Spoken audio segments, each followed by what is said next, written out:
Most people lose attraction the same way, by trying too hard. The moment you stop, something strange happens. The person who barely looked at you before can't stop thinking about you. Not because you changed, not because you became someone new, because you stopped signaling something invisible. And psychology explains exactly why. There's a pattern most people never catch themselves in until it's already destroyed them. You meet someone, you like them, so you lean in. Texting first, making yourself available, quietly rearranging your life to fit into theirs.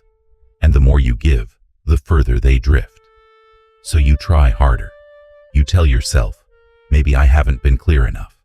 Maybe if I just give a little more. But the more you pour, the emptier you feel. And the emptier you feel, the more desperate the behavior becomes. Here's the dark irony. The behavior you believe is bringing them closer is the exact behavior pushing them away. Not because they're cruel, not because something is wrong with you, but because attraction doesn't operate on logic. It doesn't reward effort the way a career does. It operates on something older, something primal, perceived value. And the moment you stop trying, truly stop, something breaks open in them. Something shifts. But here's what nobody tells you about why that happens. Meet Daniel, 28 years old. Thoughtful guy. The kind of person who remembers the offhand comment you made 3 weeks ago that you'd completely forgotten. He met Priya at a friend's birthday. She was warm, magnetic, a little distracted in the way that made him want her attention even more. They talked for hours that night. He texted her the next morning. She replied, eventually, warmly, but briefly. He texted again. She replied again. Always friendly, never cold, but always just slightly out of reach. So Daniel did what most of us do. He escalated his effort. He crafted longer messages. He suggested plans more frequently. He read into every response, analyzing her punctuation, her response time, whether she used his name. He became, without realizing it, obsessed. Not with Priya exactly, but with the uncertainty, with the gap between where he was and where he wanted to be.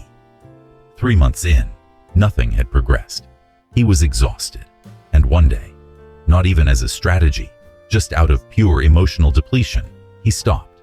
He stopped texting first, stopped manufacturing reasons to reach out, started filling his evenings with things that had nothing to do with her. He didn't do it to play a game. He did it because he had nothing left to give. Within 10 days, Priya texted him, "Hey, haven't heard from you. Everything okay?" And Daniel, for the first time, felt genuinely indifferent about how to respond. That indifference, that's what she was drawn to.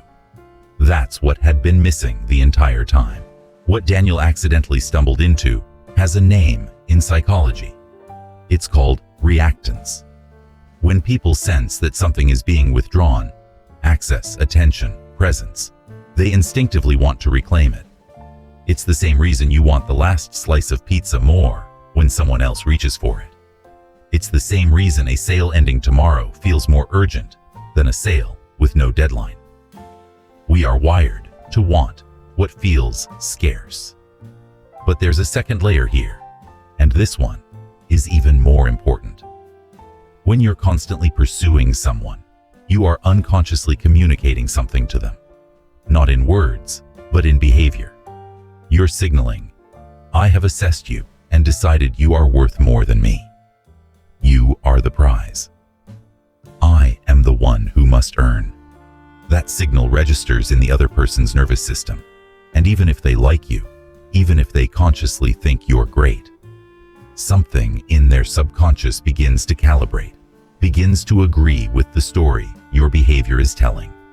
If they're this available, maybe they're not that valuable. This is brutal. And it's not fair, but it is real. Psychologist Robert Cialdini called it the scarcity principle, one of the 6 core pillars of human influence. Availability decreases perceived value. Scarcity increases it. We see this in marketing, in negotiation, in social dynamics at every level. But here's the part. Reactance doesn't explain what actually happens inside their mind when you disappear. When you withdraw your effort, you force a reckoning. You force the other person to confront a question they never had to face.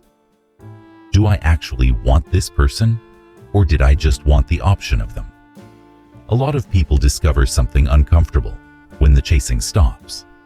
The other person never valued them. They valued the attention.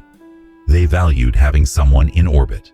Your absence doesn't just create desire. Sometimes it creates clarity.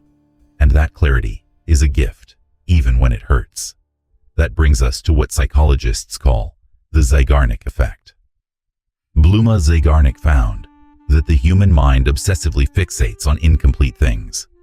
An open loop, a conversation that never resolved, a person who just disappeared.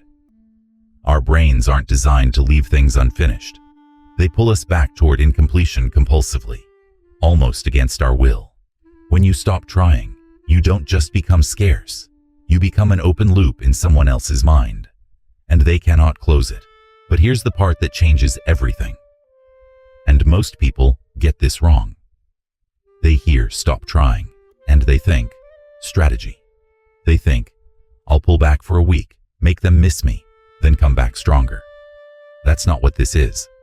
Manufactured withdrawal is transparent. People feel the performance of it. They sense the manipulation underneath the silence, and it doesn't work, because the energy behind it is still the same energy. It's still chasing, just in disguise. What actually creates change isn't pretending to stop caring. It's genuinely building a life that makes you stop caring. There's a version of you that doesn't wait for a text to feel good. A version of you that has so much going on. Real purpose, real friendships, real creative energy, that the absence of any one person doesn't collapse your world. That version of you is magnetic, not because of any trick, not because of any strategy, but because they carry something that cannot be faked. They know who they are without the validation of anyone else. When you stop performing for approval, when you stop shrinking or inflating yourself based on how someone responds to you, you step into a frequency that is genuinely rare. And rare things draw people in. The psychologist Carl Rogers called this congruence, the alignment between who you are on the inside and who you present to the outside. Incongruence, he found, creates anxiety, not just in you, but in people around you. They can sense the mismatch, even if they can't name it. Congruence, on the other hand, communicates safety, groundedness. I am not performing. This is actually me. That is attractive at a level that no technique can replicate. So what do you do with this? You don't stop caring about people. You don't become cold or unavailable as a personality. You don't weaponize your presence or manufacture emotional distance. You do something harder. You turn the energy you've been pouring outward, back inward. You ask yourself, what have I been neglecting in my own life while I was so focused on someone else's opinion of me? Because the truth underneath all of this, underneath reactance, the Zeigarnik effect, the scarcity principle, is simpler than any of it. People are drawn to people who are drawn to themselves, not narcissistically, not selfishly, but genuinely, with the kind of self-respect that doesn't need to beg for a seat at someone else's table. When Daniel stopped reaching for Priya, he didn't get her back by becoming strategic. He got her attention back because he stopped needing it. And in that moment, for the first time, he saw the situation clearly. He realized he didn't actually want someone who had to be chased into caring. He wanted someone who already did. And that is the real shift. Not, they notice when you stop trying. You notice when you stop trying. You notice what you'd been tolerating, what you'd been performing, what you'd been worth all along. And once you see it, you can't unsee it. Stop chasing attention. Start becoming someone worth chasing.